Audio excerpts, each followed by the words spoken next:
Ito po mga kabakyard yung pinsala ni Bagyong Uwan. Ayan po. Yung kulungan po ng ating baboy. Ayan.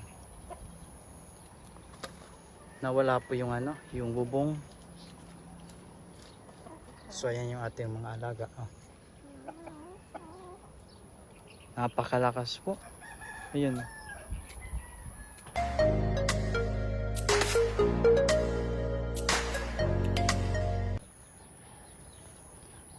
Mapagpalang araw po mga kabakyard. Welcome sa isa na namang episode ng Backyard Farming.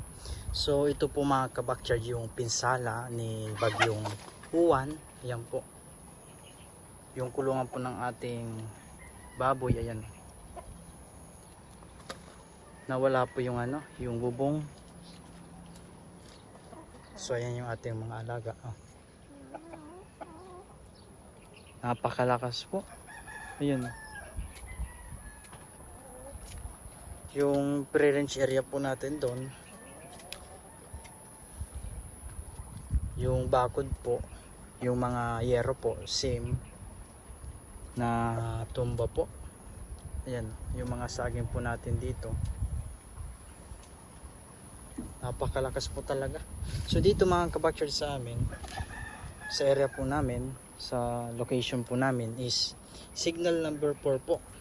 So sa kalapit po na probinsya, bayan, signal number 5 po. So kahit po di po sa atin direct na nagtama, malakas po talaga yung hangin at saka yung ulan po. Ayan. Baka ngayon mga kabakyard na January makaalaga na po tayo ng baboy gawa ng ngayon pong December may paparating po sa amin na malaking okasyon, kaya di na po muna tayo nag-alaga ng baboy gawa ng di po natin mababantayan at saka di po natin maaalagaan.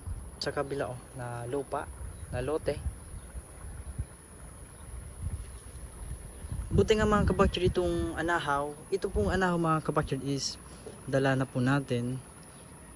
Ayan, buti nga mga kabakyard di natumba. Yung dyan po kasi sa kabila na buwal po gawa ng malambot na po yung lupa at saka di na po kinaya ng ugat. Ayan po natumba na buwal po, natumba po. Dyan po na bagsakan yung kulungan po ni Tito. Ayan ayan po yung yung palapa ng nyog. Ayan, malaki po yung pinsala ni Bagyong Uwan po. Ayan, aayos na naman po tayo at panibagong simula na naman mga kabakyard. Ito po mga kabakyard yung sigarilyas po natin. Ayan, ginawan ko po yan ng pagkakapitan dito. Ayan.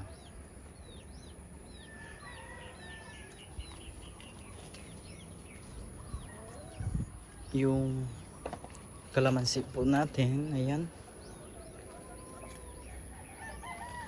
mabubuwal po mga kabakyard. Yung lemon po natin, ayan, malalaki na po. Mapuproduktuhan na po natin mga kabakyard. Ayan. Ay, yung mga kabakyard, yung bayabas po natin na tumba.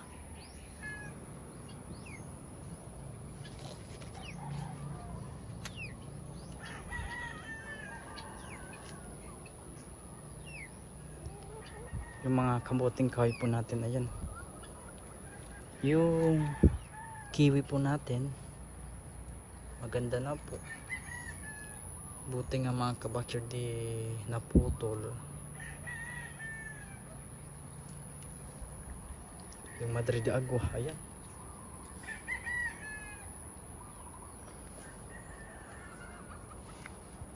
Yung kalamansi, ayan.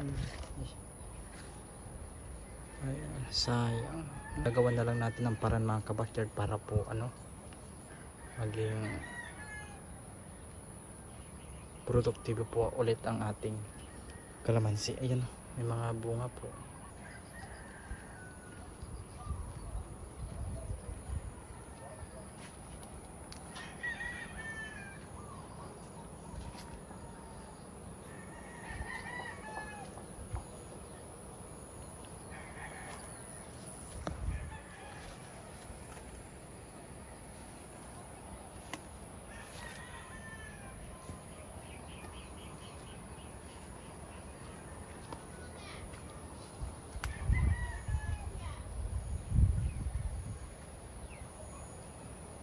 Ayun po mga kabakyard.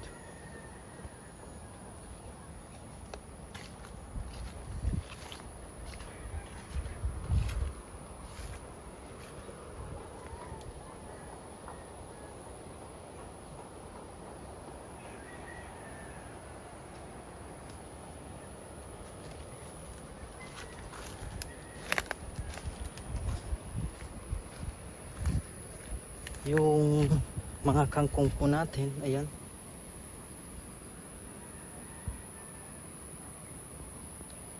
Malago na po. Yung mga gabi po natin, ayan. So dito mga kabakyard, maganda po ang bintahan natin. Gawa ng maganda po yung tubo nila. Malago po at saka malalaki. So dito mga kabakyard, naka ilang harvest na po tayo. Siguro mga 4 ganyan. Bago po manalanta si Bagyong Uwan, naka-4 po siguro tayo na harvest. Maganda po ang bintahan dito, gawa ng di po tayo nag-aabono, di po tayo nag-a-apply ng mga insecticide. Talaga pong organic. Wala ni kahit ano. Tinanim po natin yan. At saka yun, patuloy na po sa pagbuhay at saka lumago po sila. Ayan. Yung mga gabi po natin, buti nga mga kabakyard di na puruan na yun. Ito po ang sitwasyon po dito sa atin sa backyard farm. So panibagong simula na naman mga kabakyard. Sana po madali tayo makarecover sa tulong po ng ating Panginoong may likha. Ayan o.